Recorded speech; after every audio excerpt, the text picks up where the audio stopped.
ଏକ ବିଶେଷ ସୂଚନା। ଓଡ଼ିଶା ଆଦର୍ଶ ବିଦ୍ୟାଳୟ, ଓଡ଼ିଶା ଆଦର୍ଶ ବିଦ୍ୟାଳୟ, ଓଡ଼ିଶା ଆଦର୍ଶ ବିଦ୍ୟାଳୟ,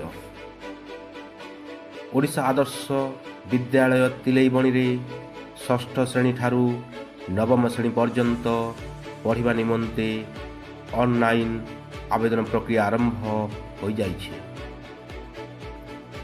ଏହି ପ୍ରକ୍ରିୟା 2023 ମସିହା ନଭେମ୍ବର ମାସ 1 ତାରିଖ ଠାରୁ ଆରମ୍ଭ ହୋଇ ନଭେମ୍ବର ମାସ 20 ତାରିଖ ପର୍ଯ୍ୟନ୍ତ ଚାଲୁ ରହିବ।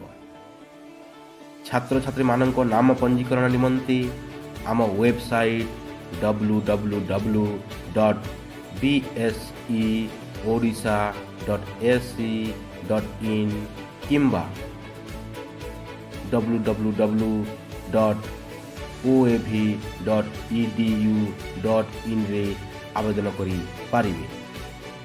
ଏହି ପଞ୍ଜୀକରଣ ନିମନ୍ତେ ଆବଶ୍ୟକୀୟ ଡକୁମେଣ୍ଟ ଗୁଡ଼ିକ ହେଲା ଛାତ୍ରଛାତ୍ରୀ ଓ ପିତାମାତାଙ୍କ ଆଧାର କାର୍ଡ଼, ସିଗ୍ନେଚର ଏବଂ ଛାତ୍ରଛାତ୍ରୀଙ୍କ ଫଟୋ। ଅଧିକ ସୂଚନା ନିମନ୍ତେ ସମ୍ପର୍କ କରିପାରିବେ ଓଡ଼ିଶା ଆଦର୍ଶ ବିଦ୍ୟାଳୟ ତିଲେଇବଣି କାର୍ଯ୍ୟାଳୟରେ ସକାଳ 10 ଘଟିକାରୁ ଅପରାହ୍ନ 4 ଘଟିକା ପର୍ଯ୍ୟନ୍ତ। ଧନ୍ୟବାଦ।